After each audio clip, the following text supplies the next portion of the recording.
And our last question, in our interview with Professor Nichols, he mentioned that one of the effects that Western culture had on the DRC was the adoption of currency, and it caused problems with traditional dowry and bride wealth rights. Have you seen similar difficulties in your experience and studies, and if so, how the effects manifested themselves? In Kenya, it's not so much the currency that is the problem, because basically currency takes, instead of bringing somebody 20 cows, you now bring them $20, whatever the equivalent is. Well, it's not $20, it could be something like, what's $5,000, which makes it easy. I think in Kenya, the problem wasn't the currency. The problem was materialism, that finally you discovered, oh, I could get so much. So in traditional, it was a bride wealth. We don't have dowry in Kenya. In Africa, actually, we have bride wealth. You discovered the original purpose was a way of saying thank you to the bride's family, because now we are taking your daughter. But now they discovered we can make money out of this.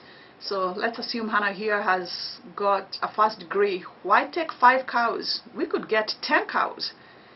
So it stopped, the original purpose ceased, and now it became very materialistic. And so it's going on, and some countries have said, I think Uganda, one of them, was trying to do away with it. I am 100% for bride wealth. It's a good system, because you don't just come in, and it's not like the shop where you come in and say 5 cows too, you know.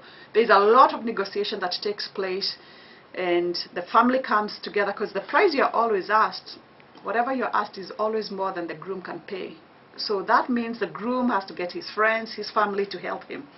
And that starts his path towards seeking help that will help in the marriage itself. And the negotiations themselves bring the families together. So I am 100% for bride wealth. I am 100% against the abuse of it. And I think materialism has ended up being the abuse of it. We don't have to throw away with the baby with the birth. Well, we can do away with whatever is wrong. And that's what I'd hope would happen. So it basically capitalized the system, like it turned something that was a gift into like a product that you sell almost. Exactly. I'm hoping, my daughter is 12. I've told her I'm going to get bride wealth, you know, because that, whoever marries her, and she's lived here all her life, so assume an American person marries her, will then end up getting to know my culture through that whole process. So it's not the money I'm after, you know. Sort of like Hannah's class, I end up with the students bringing me bottles of water. Water costs $4 at Walmart. I can afford that. The whole process is teaching you something, you know. So it's not the money I'm after for my daughter. It's, we are going to build relationships through this. And in fact, all my relatives in the US who've gotten married here, they've ended up going through the bride wealth. And the people, the Americans, have said they appreciate that whole system, because they got to know the other family better.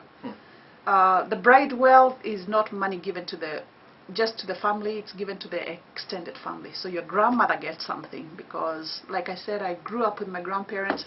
So whoever marries me would give my grandmother a blanket. She said, thank you for this. And see, there's a relationship right there. My grandmother keeps that blanket as, oh, this is the one I got.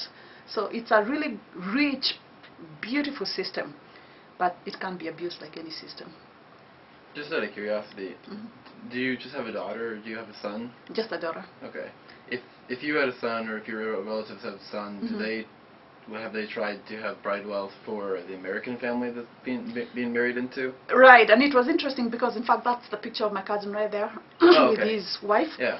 So he tried to give bride wealth, which they didn't understand, they didn't care for. And of course you don't push it if the other people don't want it. It's not like you have all this money to give. But what was also interesting was here, it's the bride's family that takes care of the wedding. And for us, it's the groom.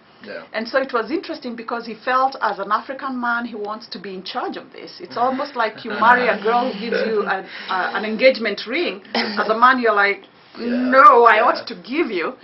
So they ended up having a very interesting wedding, because they kind of went halfway along the whole thing of him saying, I need to do this, and her saying, no, I need to fix the wedding. I've planned all my life. You can't have your relatives just come and take over. So they kind of did both. But it was an interesting thing because both were trying to give. You see, they were not trying to receive. My cousin, the male, was trying to give money, and then her was trying to arrange the wedding, which is a better situation than the other way around, where the girl is saying, we want bride wealth, and the guy is saying, you do the wedding, so that becomes different.